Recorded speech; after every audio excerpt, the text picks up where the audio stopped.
on, friends? We're still sitting in this truck stop in Lubbock, Texas. I think this is I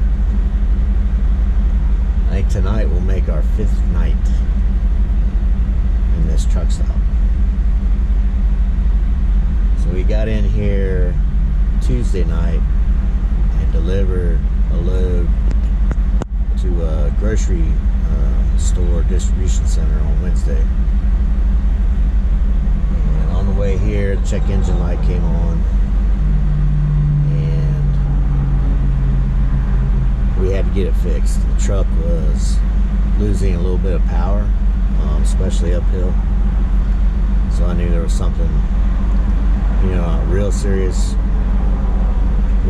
wrong with the truck, but serious enough that I was losing power. So I wanted to get it fixed.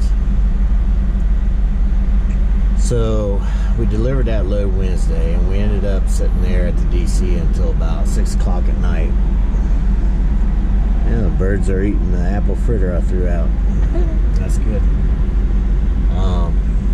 We had an apple fritter. We just found it. We probably bought a month ago. And what's bad is it hadn't mold or anything on it, but I wasn't going to eat it.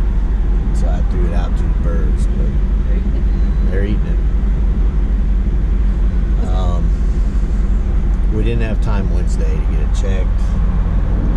So we took it Thursday to a local shop here.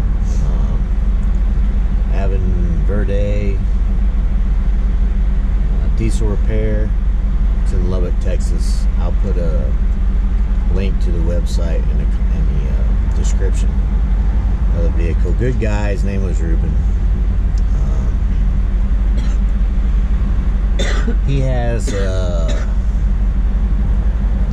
diesel laptop representative that helps him troubleshoot the diagnostic codes on trucks, and they came out, hooked the truck up, tried to do a regen. The truck wouldn't regen, so they tried to do an SCR test, and it failed the SCR test. It said that the NOx level was 70% below, or had dropped below 70% conversion or something like that. So the diagnostics guy, I don't want to say he was new at what he was doing, but I don't think he's done a lot of work with the Detroits. He mostly done work on Cummins, and Cummins is, I think even International is putting Cummins in their trucks now, and the Kenworths, the Volvos, everything's got a Cummins in it, pretty much, except for the Freightliners that have the DD. So I think he was kind of not used to really looking at values that he was used to seeing. But I had him click on the SCR on the one box, and it gave the values for both of the NOx sensors, or the NOx sensors. And the input value was pretty low, but the output NOx sensor was reading 1,650 parts per million, and that number wasn't moving at all. If you watch the NOx sensor on the input side, it was moving around. The value was changing, not by a lot, but it would change. But the output NOx sensor was just straight 1650, wouldn't move. So he says, that doesn't look right. I said, no, it doesn't look right at all. I think maybe that sensor's bad. And at that point, he agreed with me. At first, he was thinking that my one box was bad.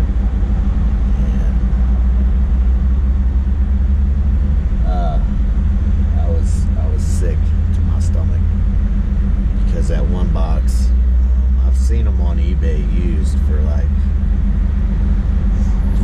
$7,500, anywhere to $9,000. I guess a new one is over $10,000. I wanted to throw up. We saw that, and I don't know. The logic was telling me that NOx sensor was bad. So that was a little late in the day. We called around. No one had one. We called 5, 6 different, even a Freightliner dealer didn't have one in stock. So we called a place called Fleet Pride. They said they could order me one and overnight it and have it there Friday. But they were going to charge me $350 for the part and then $100 to overnight it.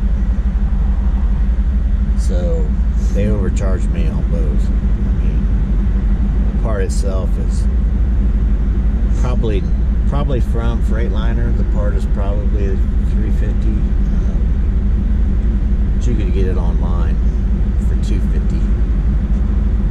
Then overnight, I can't imagine overnight on a box that's that big.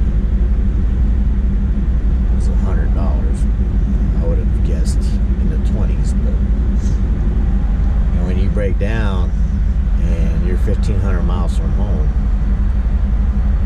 you're kind of at their mercy. All the other truck parts dealers in the area were telling me they couldn't get it to me until Monday or Wednesday of this week. Today's Sunday. So I had to make a purchase. So I bought that, picked it up Friday afternoon, and Ruben didn't have time to work on it Friday afternoon, but diagnostics guy wasn't going to be back in town until Saturday anyway, so took it over Saturday. It took him about 3 hours to get the old one out and the new one in. It's the output, so it's on the back side or on the inside of the one box, so it's under the truck. And this poor guy, he's got about the same, beer belly that I have. So wedging himself under that truck. Now once you get under the truck, there's a lot of room, but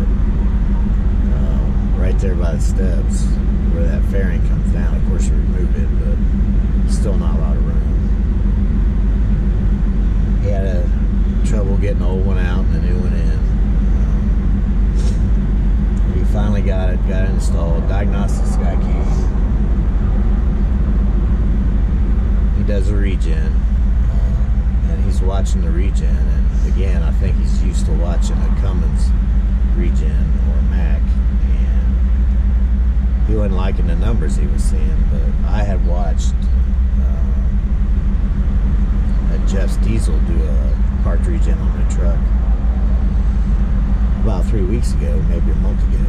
So to me, it looked like it was doing fine.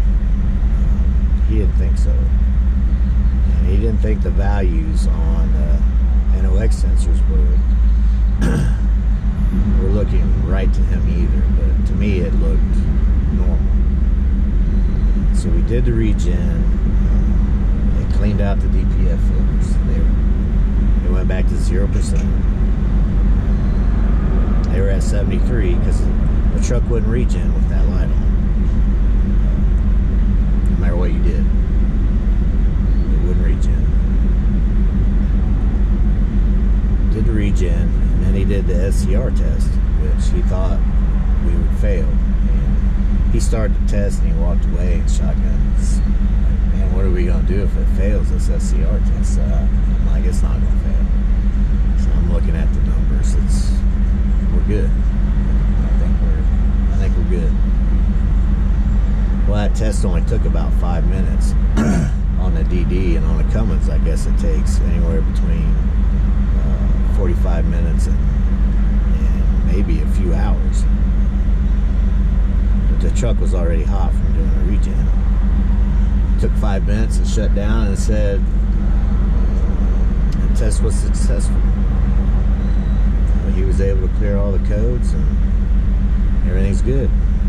So as of yesterday, about 4 o'clock in the afternoon, the truck was fixed.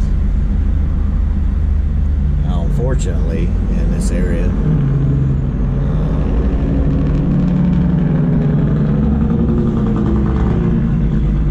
there's no need for that. Cattle haulers. Yeah, we hear you. Here goes the cops. Cops probably gonna give him a ticket. You're supposed to use those in urban area. But back to the story. No loads to be had. Everything was either inner Texas, paying $1.50 a mile, or it was going out west California, and that wouldn't pay nothing either. So we decided we'll just sit here and wait till Monday. Pick up a load, going east. That's where the money is. Try to make some money to pay the bills and then pay for the repair of the truck, which is all paid for, but it's like money to make up now. All in total, it cost me about $1,000 to repair that. $500 for the part, about $500 in diagnostics and labor on the truck. But we're back up and running. I am going to order both of those sensors. I may end up ordering eventually all the sensors for the truck and carry them in the truck, because man, these guys, when you get out here, they're gonna put it to you for parts. I don't know, I paid $250 for a $50 serpentine belt last month. I think it may behoove me to have spare parts on the truck. But we're gonna pull out of here tomorrow. We're gonna find a load. I might start calling around this afternoon. I might wait till tomorrow morning. There were quite a few loads going back east, so probably wait till morning, book a load. But when I do, I'll let you know where we're going.